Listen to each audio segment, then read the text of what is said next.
ఇంట్లో కూర్చుని ఇంగ్లీష్ నేర్చుకోవాలనుకుంటున్నారా? అయితే వెంటనే మా స్పోకెన్ ఇంగ్లీష్ క్లాసెస్‌కి కాల్ చేయండి.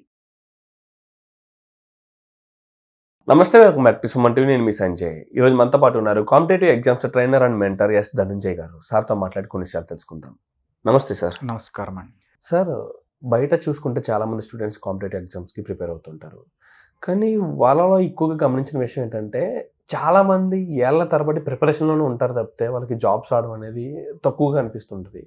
అసలు ఎందుకు ఇంత పొరపాటు జరుగుతుంది? ఎక్కడ పొరపాట్లు అవుతున్నాయి అంటారు వీళ్ళకి? జనరల్గా మీరు చెప్పే పాయింట్ రైట్. ఇది ఈ రోజు సమస్య కాదు, ఇది ఎన్నో సంవత్సరాలు బట్టి, ఇంకా చెప్పాలంటే ఎన్నో దశాబ్దాల సమస్య అన్నమాట. సో కాంపిటేటివ్ ఎగ్జామ్ వచ్చేసరికి ఎందుకు అంత లేట్ అవుతుందంటే, ఫస్ట్ ఆఫ్ ఆల్ మనకున్న బలం తెలుసుకొని మనము ఈ కాంపిటేటివ్ ఎగ్జామ్ అవకాశాలు తగ్గట్టుగా మనం సెలెక్ట్ చేసుకోవాలి దేనికి ప్రిపేర్ అవ్వాలని చెప్పేసి. ఫస్ట్ ఆఫ్ ఆల్ సపోజ్ మీకు చెప్పాలంటే, ఇప్పుడు మీరు ఉన్నారనుకుందాం, మీది సమ్ కాలేజ్ ఏజ్ అయిపోయింది ఆర్ కాలేజ్ ఏజ్లో ఉన్నారు, మీరు క్లారిటీ ఉండాలా అంటే మీరు దేనికి ప్రిపేర్ అవుతున్నారు. సపోజ్ మీకు ఇంగ్లీష్ బావచ్చు, మ్యాథమెటిక్స్ బావచ్చు, అప్పుడు మీరు అనవసరంగా అంటే అర్థం ఏంటంటే, మీ దగ్గర ఐక్యూ ఎక్కువ ఉంటే యూపీఎస్సీ వైపు వెళ్ళొచ్చు. UPSC wise every year calendar కాబట్టి ప్రాబ్లం ఉండకపోవచ్చు. కానీ మీరు స్టేట్ కాంపిటేటివ్ ఎగ్జామ్కి వచ్చేటప్పుడు ఏం చేయాలంటే, మీకున్న బలం ముందు చెక్ చేసుకోవాలా.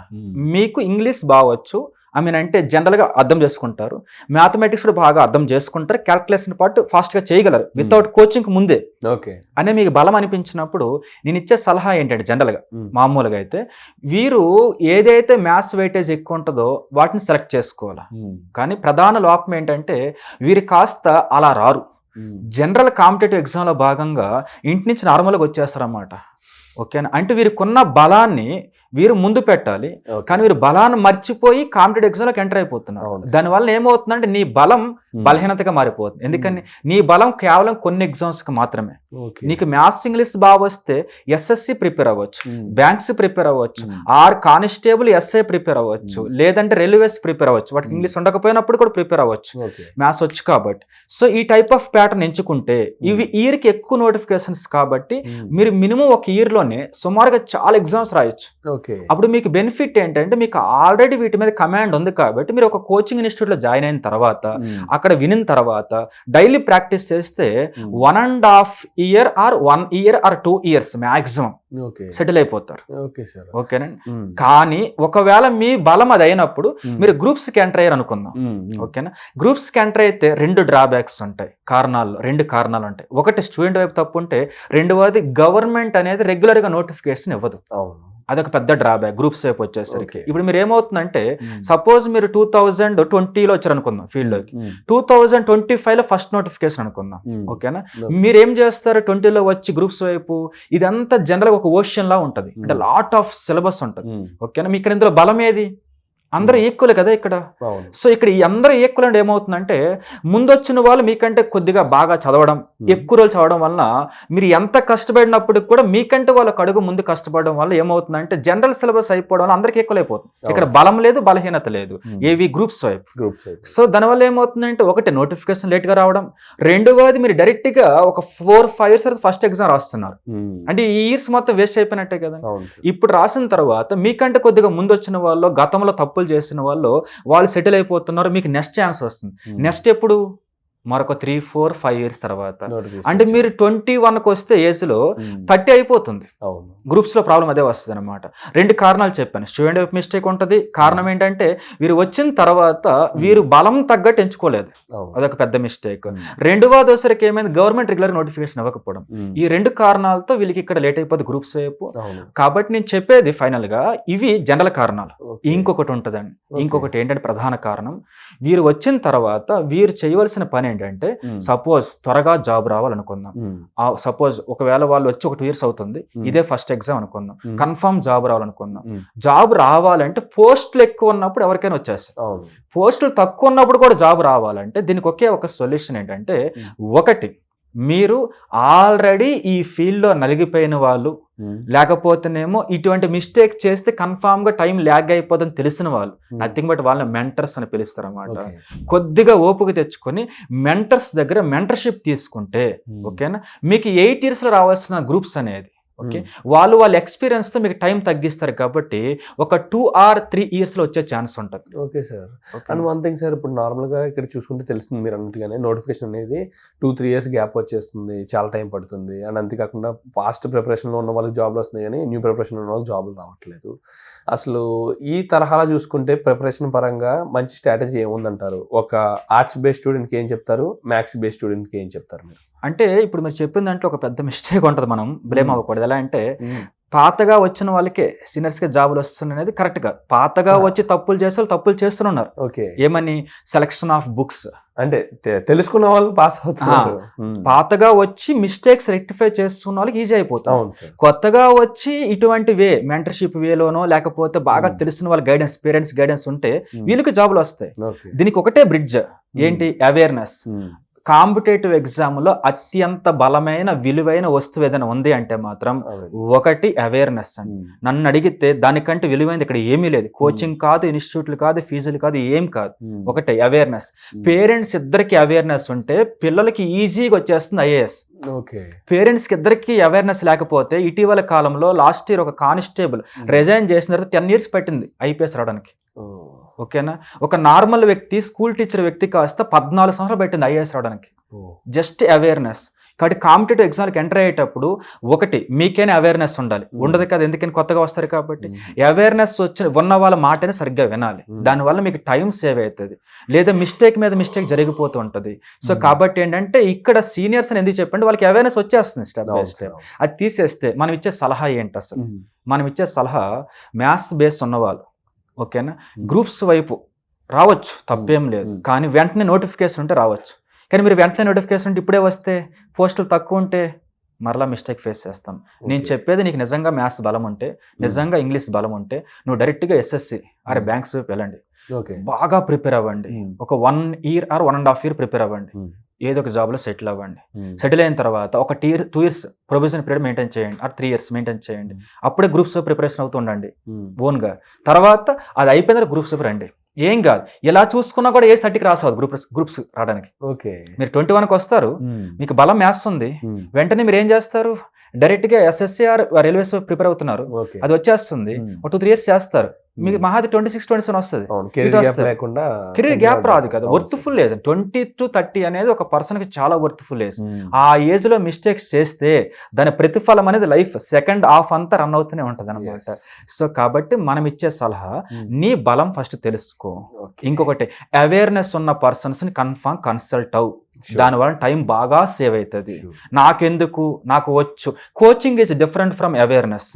కోచింగ్ అనేది కోచింగ్ ఇచ్చి వెళ్ళిపోతారు. ఓకే, ఇప్పుడు నేను ఉన్నాను అనుకుందాం, నేను చాలా ఇన్స్టిట్యూట్లో అంతెందుకు లేటెస్ట్గా కూడా చాలా మంది ఫ్యాకల్టీస్ Group 2కు ప్రిపేర్ అవుతున్నారు. ఏపీలో చాలా మంది ఫ్యాకల్టీస్, తెలంగాణలో Group 2కు ప్రిపేర్ అయ్యే చాలా మంది ఫ్యాకల్టీస్. చాలా మంది ఫ్యాకల్టీస్ని అడగండి నేను మెంటర్షిప్ ఇచ్చానా లేదని చెప్పేసి వాళ్ళకి. అంటే ఫ్యాకల్టీస్ కూడా భయం, వాళ్ళ సబ్జెక్ట్ వాళ్ళకి వచ్చు, మిగిలిన రావు. మీకు అర్థమవుతుంది అనుకుంటా. మెంటర్షిప్కి అన్ని వచ్చి ఉంటాయి, అదే డిఫరెన్స్ అనమాట. సో ఫ్యాకల్టీని మీరు ఎప్పుడు మెంటర్షిప్ అడగకూడదు, ఎందుకంటే వాళ్ళకి అదొకటే వచ్చి కాబట్టి. మెంటర్షిప్ ఈజ్ డిఫరెంట్ అనమాట. సో మీరు వీలైతే తీసుకోమని చెప్పడంలా. ఇక్కడ మెంటర్షిప్ అంటే నాట్ మనీ పర్పస్ కాదు. ఇంట్లో అవేర్నెస్ ఉన్న వాళ్ళని ఉన్నా అదే మెంటర్షిప్, బ్రదర్స్ ఉన్న మెంటర్షిప్పే, తెలిసిన ఫ్రెండ్ ఉన్న మెంటర్షిప్పే. కాబట్టి మీకు టైం సేవ్ అవ్వాలంటే బలం ఏదైతే ఉంటుందో దాన్ని తగ్గట్టు సెలెక్ట్ చేసుకోండి, దేనికి ప్రిపేర్ అవ్వాలని చెప్పేసి. ఆర్ట్స్ బ్యాక్గ్రౌండ్ ఉన్న వాళ్ళు కాస్త నేను చెప్పేది ఏంటంటే, ఆర్ట్స్ బ్యాక్గ్రౌండ్ ఉన్న వాళ్ళు మీకు వేరే ఆప్షన్ మ్యాథ్స్ మీద ఇప్పుడు రావాలంటే ఈవెంట్స్ బాగా వేస్తే ఎస్ఐ వస్తుంది, కానిస్టేబుల్ వస్తుంది, పెద్ద స్కోర్ మీద డిపెండ్ అవ్వదు. ఓకే, ఒకవేళ అది కుదరలేదు, హైట్ తక్కువ అనుకుందాం, గ్రూప్స్ వైపు వస్తే మాత్రం ఒకటే పని, ఇన్స్టిట్యూట్లో ఏదైనా జాయిన్ అవుతారు కదా, జాయిన్ అయిన వెంటనే ప్యారలల్గా ఒక మెంటర్ని మెయింటైన్ చేయండి. ఆ మెంటర్ ఏం చెబుతారో ఇన్స్టిట్యూట్లో ఆ వేలో ఉపయోగించుకోండి కోచింగ్ని. దాని వలన మీకు చాలా టైం సేవ్ అవుతుంది, చాలా అంటే చాలా టైం సేవ్ అవుతుంది. ఇది మాత్రం మర్చిపోవద్దు. ఇంకొక విషయం, గతంలో జాబ్ వచ్చిన వాళ్ళు, ముఖ్యంగా పెద్ద నోటిఫికేషన్లో జాబ్ వచ్చిన వాళ్ళని మనం వాళ్ళ స్ట్రాటజీ ఫాలో అవ్వలేం. ఇప్పుడు మీరు ఉన్నారనుకుందాం, 18,000 కానిస్టేబుల్ జాబులు మీకు కానిస్టేబుల్ వచ్చింది అనుకుందాం, కానీ ఇప్పుడు 6,000 ఉన్నాయి అనుకుందాం. అప్పుడు స్ట్రాటజీ ఇప్పుడు పనిచేస్తుందా?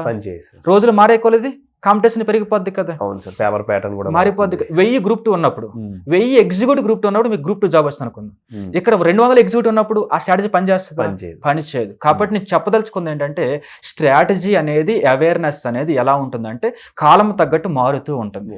సో పాత స్ట్రాటజీస్ ఫాలో అవ్వద్దు. ఓకేనా? సో మనము ఏం చెప్పదలుచుకున్నాం అంటే, మిస్టేక్స్ స్టూడెంట్స్ వైపు ఉంటాయి, వాళ్ళ బలం తెలుసుకోకపోవడం, గవర్నమెంట్ నుంచి మిస్టేక్ అనకూడదు కానీ లేట్ అవుతూ ఉంటుంది. సో ఈ రెండు ఉంటాయి. సలహాలు, ఎవరు బలం తగ్గట్టు వాళ్ళు ఎంచుకోవాలా, అవేర్నెస్ ఉన్న వాళ్ళని కాస్త సెలెక్ట్ చేసుకోవాలా. సెలెక్షన్ ఆఫ్ బుక్స్ చాలా చాలా ఇంపార్టెంట్. ఏ బుక్ పడితే ఆ బుక్ ప్రిపేర్ అవుతే ఎగ్జామ్కి పనికిరాం. చిన్న ఎగ్జాంపుల్ చెప్పి క్లోజ్ చేద్దాం. లేటెస్ట్గా తెలంగాణ గ్రూప్ 2 గ్రూప్ 3లో ఎకానమీ పేపర్ ఒక 150 మార్క్స్ పేపర్, అది అందులో సమ్ మిక్స్డ్ ఆఫ్ సిలబస్ ఉంది. అది 150 మార్క్స్ పేపరు. నేను అడిగాను అనమాట ఎగ్జామ్ అయిపోయిన తర్వాత, ఎవరిని కొంతమందిని వస్తుంటారు కలుస్తుంటారు, వారు ఒక ఆయన అన్నారు, సార్ నాకు 127 దాకా వస్తున్నాయి సార్ అన్నమాట. చాలా మంచి స్కోర్ అండి అన్నాను. అతను యూపీఎస్సీకి ప్రిపేర్ అయ్యాడు, ఓకే బాగానే ఉంది. ఇంకొక ఆయన వచ్చి అంటారు, ఒక ఫ్యాకల్టీ వచ్చి, సార్ ఎకానమీ పేపర్లో నాకు ఒక 119 వస్తున్నాయి సార్ అన్నాడు, చాలా మంచి స్కోర్. మన స్టూడెంట్ ఒక ఆయన వచ్చి మెంటర్షిప్ అబ్బాయి వచ్చి అడిగాడు అనమాట, ఏమైనా సార్ నాకు 116 వస్తుంది, మంచి స్కోరే, కాదనడం లేదు. ఒక వ్యక్తి వచ్చి అన్నాడు అనమాట, సార్ నాకు మిస్టేక్ ఎక్కడ జరిగింది, నేను 4 years నుంచి ఒక పుస్తకాన్ని చదివి ఉన్నా, అందులో ప్రతి వర్డ్ నాకు తెలుసు, కానీ నాకు స్కోర్ మాత్రం 90 కూడా రావట్లేదు. మిస్టేక్ ఎక్కడ? Selection of books. మీకు అర్థమైంది? ఇక్కడ హార్డ్ వర్క్ కాదు, మిస్టేక్ సెలెక్షన్ ఆఫ్ బుక్స్ లో కూడా ఉంటుంది అనమాట. వీళ్ళు చదివేటప్పుడు వీళ్ళు రిపోర్ట్లు సిలబస్ తగ్గట్టు చదివారు. ఎవరు ఇప్పుడు మన స్కోర్ చెప్పిన వారు, ఎవరైతే కష్టపడ్డారు తక్కువ మార్క్స్ వస్తాయని చెప్పారు చూస్తారు, వారు సిలబస్ చూడాల, క్లాస్ చెప్పే వ్యక్తి ఏం చెబితే అది నిజమని నమ్మారు అనమాట. అందుకే మిస్టేక్ ఫేసెస్. మీరు ఉన్నారనుకుందాం, మీ గురించి మీరు ఎప్పుడు తప్పు చెప్పుకోరు కదా, లేదు కదా. మరి క్లాస్ ఇందాక అదే చెప్పాను, మెంటర్కును ఫ్యాకల్టీ డిఫరెన్స్. అది మెంటర్ నిజాలు చెబుతాడు, ఆ ఫ్యాకల్టీ వచ్చరికనేమో అన్ని వచ్చు అంటే అతను తప్పు కాదు, అతని సబ్జెక్టు ఎస్ అతను తెలిసిందేదో బాగా చెప్తాడు అనమాట. తప్పు ఇక్కడ ఎవరిది కాదండి, చివరికి జాబ్ రావాల్సింది నీకే కదా, జాబ్ రావాలి కాబట్టి మిస్టేక్స్ ఏమైనా ఉంటే ముందే రెక్టిఫై చేసుకో. ఒకసారి ఏజ్ 25 క్రాస్ అయితే ఇలా చూసేలోపు 30 క్రాస్ అవుతుంది అనమాట.